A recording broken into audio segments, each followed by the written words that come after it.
Халыкның иң зур байлыгы аның теле дип әйткән рус совет язучысы, хәрби журналист, әдәбият буенча Нобель премиясе лауреаты Михаил Шолохов. Бүген без программада гореф-гадәтләрне, телне, мәдәниятне саклау турында сөйләшербез. Исәнмесез, бу белем дөньясы. Алдагы минутларда. Туган телне онытмагыз. Татарстанда төрле халыкларның мәдәниятен ничек саклыйлар? Гореф-гадәтләргә тугры. Ни өчен Казанның 39-нчы мәктәбе Россиянең иң яхшы уку йортлары исемлегенә керә? Россия алга. Татарстан егете җитәкчелеге белән безнең җыелма команда Дота уены буенча дөнья чемпионатында ничек җиңде?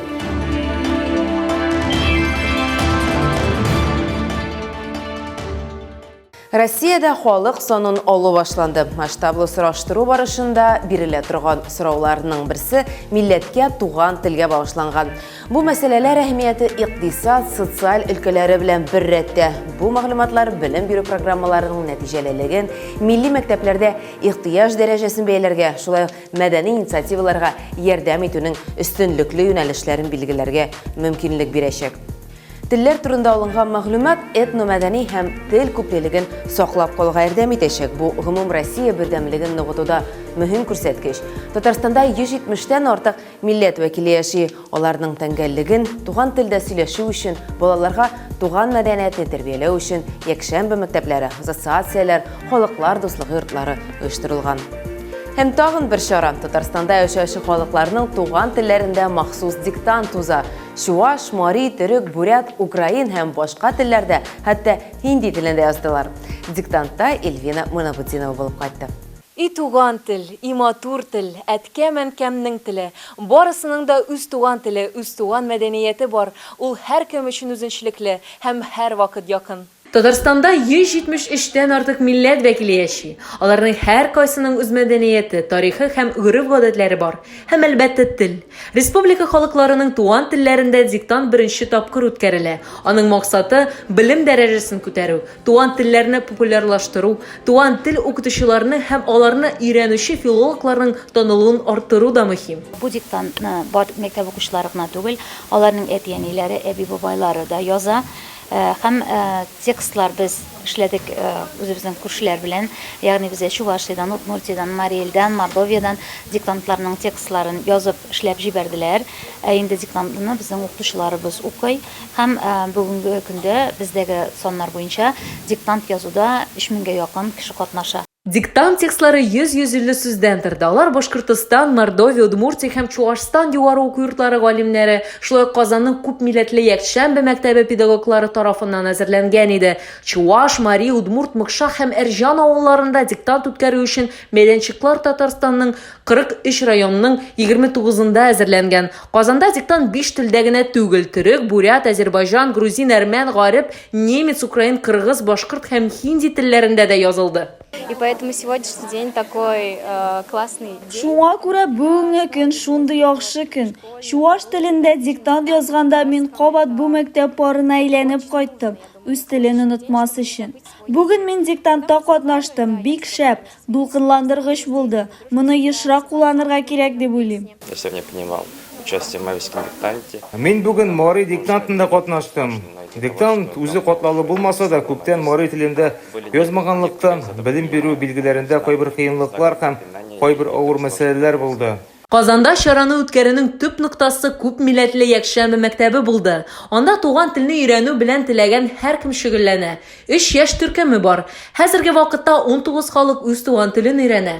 Һәр якшәмбе көнне әти-әниләр үзләренең балаларын үз туган телләрен, гореф-гадәтләрен өйрәнергә алып киләләр. Диктантта якшәмбе мәктәбендә тәрбияләнүчеләр дә катнашырга карар кылдылар. Светлана Бугаева күптән түгел гаиләсе белән Казанга Удмуртия башкаласыннан күчеп килгән. Алар моңа кадәр дә Мари иҗтимагый оешмасы эшчәнлеген күзәтеп тора алдылар. Казанга күчеп Бугаевлар гаиләсенең якшәмбе мәктәбенә балаларны йөртү мөмкинлеге барлыкка килде. Шул рәвешле туган тел, мәдәният һәм гореф-гадәтләргә тартып. Быел Светлана балалар белән бергә катнашырга булган. Очень понравилась атмосфера. Мөхит бик ошады, бик күп халык һәм бик күп теләүчеләр булганы. Гомумән мондый формат ошады. Мин киләсе елда мондый мөмкинлек булса һичшиксез катнашачакмын. Мондый чараны оештыру быел чын вакыйга булды, чөнки Татарстан Республикасында 2021 ел туган телләр һәм халык бердәмлеге елы дип игълан ителде. Бу республика территориясында яшәүче күп милләтле халыкның бердәмлеген ныгыту, туган телләрен, мәдәниятен, гореф-гадәтләрен саклау һәм үстерү максатларында кирәк. Это больше для ребят праздник. Вот они сегодня пришли в школу с огромным удовольствием, с таким волнительным трепетом. Бу балалар өчен күбрәк зур бәйрәм. Менә алар бүген мәктәпкә бик теләп, дулкынланып та, рәхәтләнеп тә килделәр. Алар начар язырмын һәм аларга икеле куерлар дип курыкмыйча. Юк, бу юк. Алар үз белемнәрен язырга һәм тикшерергә теләп. Оештыручылар мәгълүматларына караганда, казанлылардан тыш акциядә Татарстан районнарыннан килгән милли җәмгыять вәкилләре дә катнашкан. Гомумән алганда Казанда гына акциядә 200-гә якын кеше катнашты. Казанның 39 номерлы мәктәбендә донлы тарихны һәм гореф-гадәтләрне саклый беләләр. Инглиз телен тирәнтен өйрәтүче бу мәктәпне Татарстаннан тыш та беләләр. Ул Россиянең иң яхшы 300 уку йорты исемлегенә керә һәм бу аның коллективы тырышлыгы белән мөмкин булды. Биредә балаларны танылган укытучылар укыта. Алар арасында от казанганнары да, мәгариф алдынгылары исемнәрен йөртүчеләр дә бар. Галимнәр дә аз түгел. Педагогик династияләр дә бар. Аларның берсе турында без күптән түгел генә программабызда сөйләгән идек. Әмма иң яхшы мәктәп барыннан да элек аның җитәкчесе тарафыннан көчле. Без бу темага сирәк кагылабыз. Мәгариф оешмалары директорлары, хезмәттәшләре күләгәсендә читтә калырга тырыша. Алар өчен мәктәпнең үсеше, педагогларның кәефе, укучыларның белем алуы мөһим. Әмма без бу традицияны бозарга булдык. Бүген без 39-нчы данлыклы мәктәпнең легендар директоры белән танышырбыз. Галина Алексеевна Нәҗипова белән Надия Кадимова аралашты. Казан шәһәренең ел мәктәбе, Татарстанның иң яхшы мәктәбе исемнәрен йөрткән 39-нчы номерлы белем йортының уңыш сыры 3 компоненттан тора. Тырыш укучылар, максатчан укытучылар һәм үз эшенең остазы булган директор. Директор школы, с другой стороны, бабушка, вашу класс, правильно? Менә инде 36 ел директор вазифасын үтәгән Галина Назипова нәкъ шундыйлардан. География факультетын тамамлаганнан соң 9 ел Казакъстанның Ленинск шәһәрендә эшләп, кире Казанга кайта. 17-нче номерлы мәктәптә биология һәм химия фәннәрен укыта башлый һәм тиз арада үзен яхшы идарәче итеп күрсәтә. Аның алган дәрәҗәләре санап бетергесез.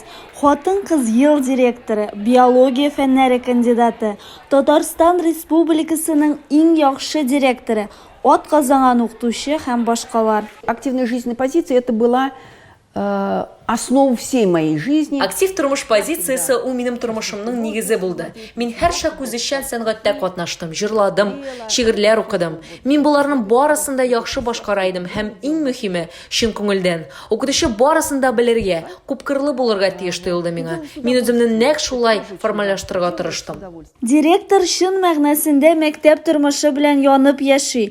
Үткәрелгән һәр бәйрәмдә катнашудан тыш зур конкурсларда укучылар белән бер сәхнәдә чыгыш ясый. Иң зур игътибар әлбәттә уку-укыту системасына бирелә. Шуңадыр да Россиянең иң яхшы мәктәпләре рейтингына кергән. В этот праздничный день я пришел сюда, чтобы поздравить Галину Алексеевну. Бу бәйрәм көнендә мин Галина Алексеевнаны укытучылар көне белән котларга һәм аңа шушы мәктәптә алган фундамент өчен рәхмәт әйтергә килдем. Галина Алексеевна бездән бик якын дустыбыз. Ул безне бик кадерле һәм ярата.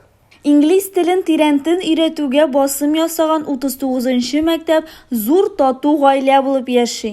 Мәктәптәге 96 укытучының икесе Татарстанның атказанган, 15-е мәгърифәт алдынгылары, 3 мөгаллим педагогик фәннәр кандидаты исемен йөртәләр. Көчле коллектив белән нәкъ шундый булдыклы директор гына идарә итә аладыр. Мәсәлән, татар теле дәресләрен кыскартканнан соң да ул укытучыларны эш урыны белән тәэмин итү юлларын тапкан.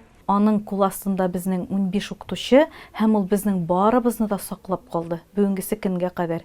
Менә һәр бер татар теле укытучысына да ул барыгыз китегез, сезгә сәгатьләр юк димәде. Ул әйтте: "Кызлар, уйлагыз, может сезнең тагын бер фән укытырга дипломыгыз бардыр. Может сез башлангыч класслар укытучысы була аласыздыр." Һәм әлбәттә менә шундый кешеләр бит табылды. Галина Нәҗипова мәктәптә демократик идарә моделен гамәлгә кертә. Педагогик мәсьәләләрне күмәк хәл итү системасын төзи. Я проработал год, Мин еврей мәктәбендә 1 ел директор булып эшләдем. Миңа бит кешеләр ышанды, ә мин китәм, җиңел булмады. Рано җитәкчесе 39-нчы мәктәптә директор булырга тәкъдим иткәннән соң, мин миңа уйларга, ирем белән киңәшләшергә кирәк дидем. Һәм ул миңа кичке 10-га кадәр вакыт бирде.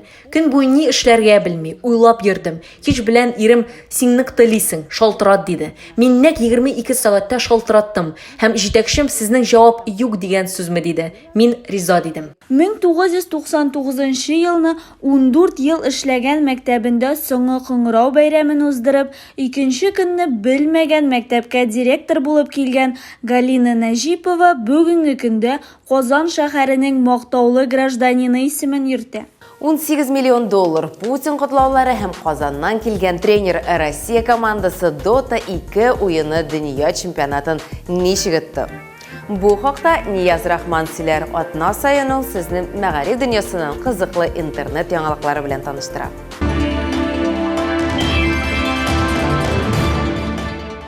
Сәлам дуслар, бу кызыклы тәнәфес сәхифәсе.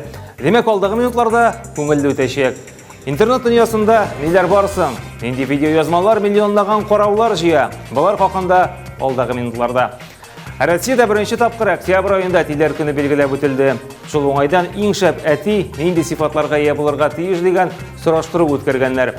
Беренче урында балаларның әнисенә ихтирам һәм кайгыртучанлык тора. Икенчедә балалар тормышында катнашу, өченчедә исә проблемаларны бергәләп хәл итә белүне атыйлар. Ничек кенә булмасын, әти инде ул. Бу көнне социаль челтәрләр алар карамагында иде. Хәтта Татарстан президенты Рөстәм Миңнеханов та балачак елларын искә алды. Әтисе белән төшкән фотоларны куя. Газиз әтиләрегезнең кадерен белегез һәм хөрмәттә булыгыз. Мәрхүмнәрне дугаларда искә алыгыз ди ул.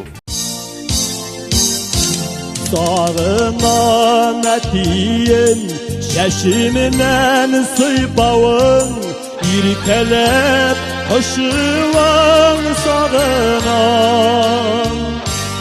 Ипсәдә шәшәкләр кочаклап сөйләшәм, айырма дигәндәй назыңнан. Айырма дигәндәй назыңнан. Испаннар Казанга гашык булган YouTube каналларының берсендә кызыклы эксперимент ясыйлар. Передә Испанияләр Россия кухнясын һәм мәдәнияте хакында үз фикерләрен җиткерә. Аларга видео язма күрсәтәләр һәм шуннан чыгып, чарада катнашучылар җавап кайтарырга тиеш. Бу юлы алар Казан планнарын карап шакката. Шәһәрнең матурлыгы, чисталыгы һәм яшеллеге аларны таң калдыра. Como en el medio, parece el árbol de la vida. Sí. Joder. Muy bonito. Desde aquí hacemos un llamamiento a los habitantes de Kazán, por favor. Que comenten algo distinto en los comentarios. Si alguien vive en Kazán, que ponga, no sé, una mezquita. Dota 2 уены буенча Россия командасы чемпионы исеменә лаек. 10-нчы тапкыр узучы чемпионатта безнекеләр Кытай командасына каршы көрәште. Нәтиҗәдә исәп Россиялеләр файдасына 3-2. Безнең спринт командасы тренеры үзебезнең татар егете Айрат Гаҗиев. Җиңүче команда 18 миллион евро һәм дөнья күләм танылуга ия булды. Финал уенын туры эфирдан 160 меңнән артык кеше карый. Кайберләр хәтта Россиядә яңа милли уен барлыкка килде дип әйтеп куя. Афәрин егетләр. Он пожертвовал свои волосы богу Доты, и бог Доты его отблагодарил. Ну и куда же без тренера команды. Silent, сколько опыта, сколько интернешнлов у него за спиной, и вот наконец-то в роли тренера. Бүгенге менә шулар иде. Очрашырбыз. Сез дә үз яңалыкларыгыз белән уртаклаша аласыз. Социаль челтәрләрдәге аккаунтларыбызга рәхим итегез. Тел ул бер буынның гасырлык хезмәте. Этнограф, лексикограф, фольклор җыючы, төпле сүзлек төзүче Владимир Даль шулай дип язган. Үз тамырларыгыз турында онытмагыз. Сау булыгыз.